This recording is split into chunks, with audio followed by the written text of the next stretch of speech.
parang na-excite ako nung sinabing maraming Bisaya dito. Kasi matagal na, alam mo, matagal ko nang gustong makapangasawa ng Bisaya. Tanungin niyo kung bakit? Bakit? Kasi ang Bisaya, kahit matanda na, matigas pa rin ang dila.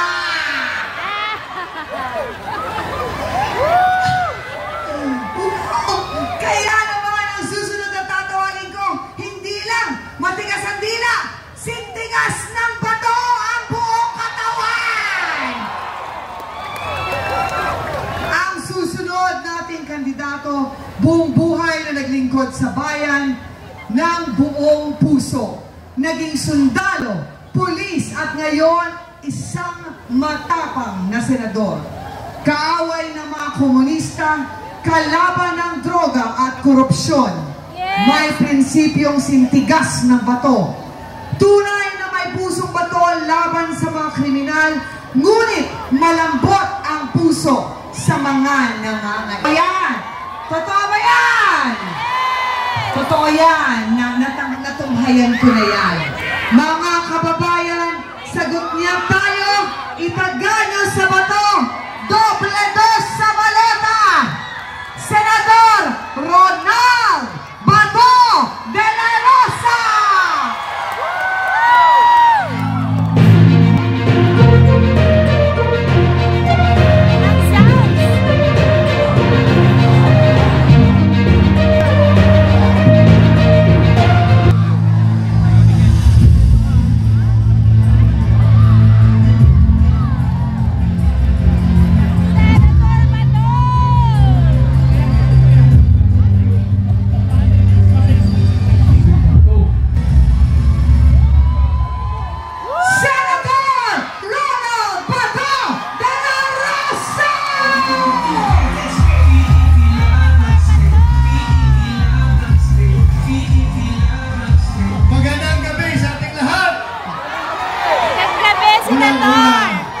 Nagpapasalamat ako sa inyo.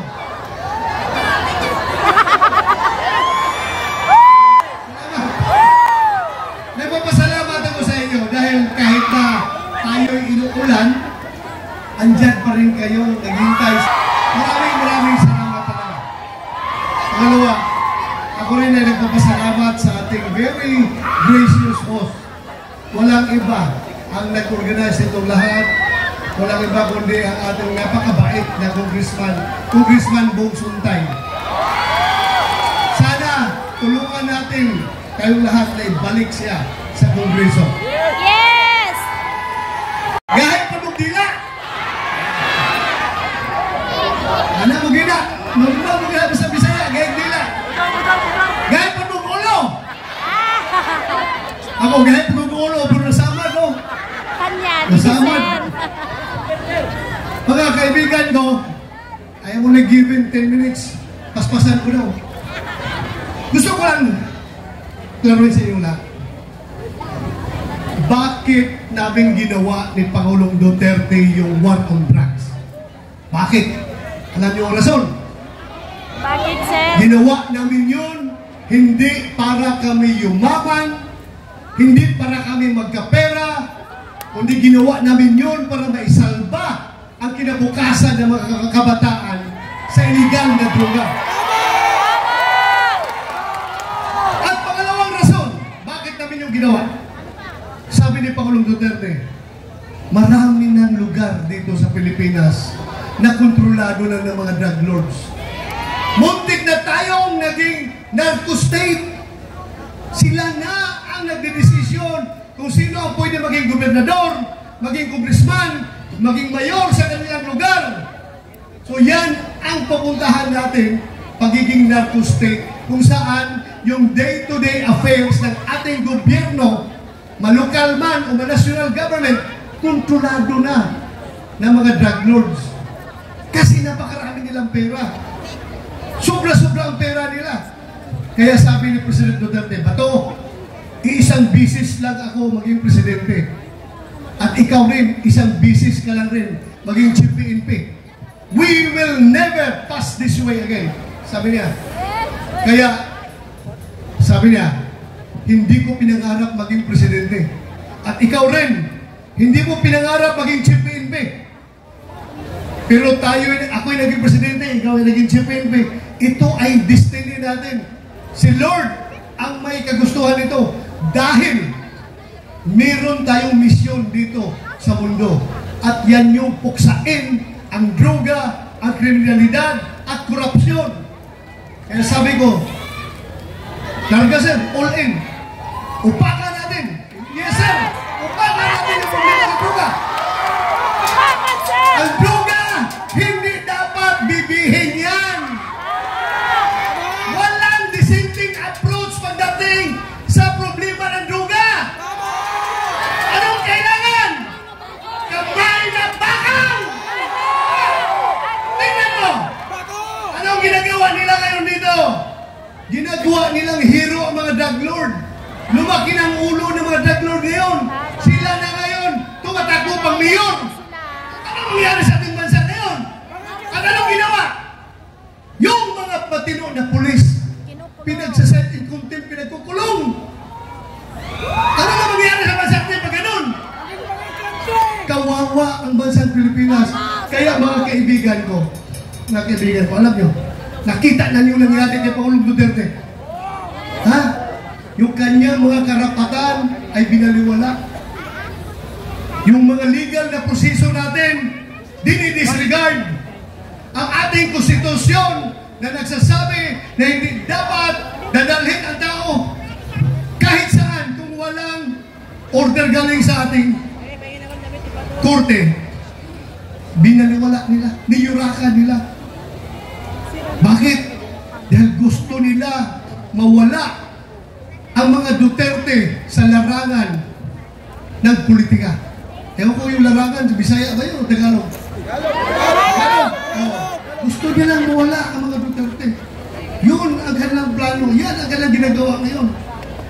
Papayag ba tayo nun? Sobra naman pang-aapi yan. Diba? Kaya, para mapigilan yung mga pang-aabuso, ako'y nakikiusap sa inyo. Para ma-maintain natin ang checks and balances sa ating gobyerno. Wherein yung mga branches of government ay magkakaroon ng checks and balances. Walang mag-aabuso. Kailangan tayo magkakaroon ng isang Senado na sulit, na aayaw sa mga pang-aabuso at tatayo kung ano ang tama. Kailangan natin ang Senado ay maokupay ng mga tao na may mga prinsipyo. Sino itong mga tao na tinutukoy mo? Duterte! Wala, nang iba ko itong Duterte. Diba? Alam nyo, isa-isahin ko. Listahan natin dyan. Ang kalbo ko nakikita dyan. Atty. Jimmy Bundok.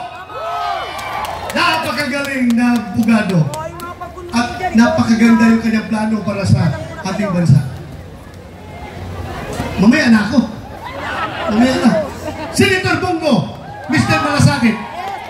Kilala ninyo yung tao na yan. Yan ang tao talaga na walang ibang iniisip 24/7 kung paano makatulong sa kanyang kapwa. Kahit saan yung may problema na tulong, talagang si Senator Bongo hindi natutulong. Pupunta talaga yan. Gagawa ng paraan para makatulong. Kaya, kailangan ibalik natin sa Senado. JB Hinlo, number 30. Napakagaling na abogado, alam nyo. Hindi sa kasama ko yan si JB Hinlo. Pag yan ay naging senador, napakaganda yung kanyang plano. 2 minutes na daw. Siya na magsabi mo yan sa kanyang plano. Ako, bihira ako mag-appreciate ng isang legislative proposal galing sa isang tao. Pero kung makita mo yung proposal niya, napakaganda. Siya na mag-explain mamaya. Brilliant. Atty. Raul Lambino. Napakagaling na abogado at magaling sa agriculture. Rodante Marcolita, Congressman Marcolita. Wala tatalo dito sa debate kahit sino. Pastor Apollo Kibuloy, man of God. Ganda no? May mga abogado, mayroong man of God. Atty. Vic Rodriguez, ayaw na korupsyon. Kaya umalis siya sa gobyerno dahil nakikita niya hindi na maganda. Kaya itong tao na ito may prinsipyo talaga. Rodriguez! Philip Salvador, premiadong aktor, multi-awarded ang puso niya ay grabe para sa mga mahirap. Galing. Doc Marites Mata, magaling na doktor. Kaya kung makita nyo, yung komposisyon namin, abogado, doktor, Mr. Malasakit, isang pulis. Ang galing.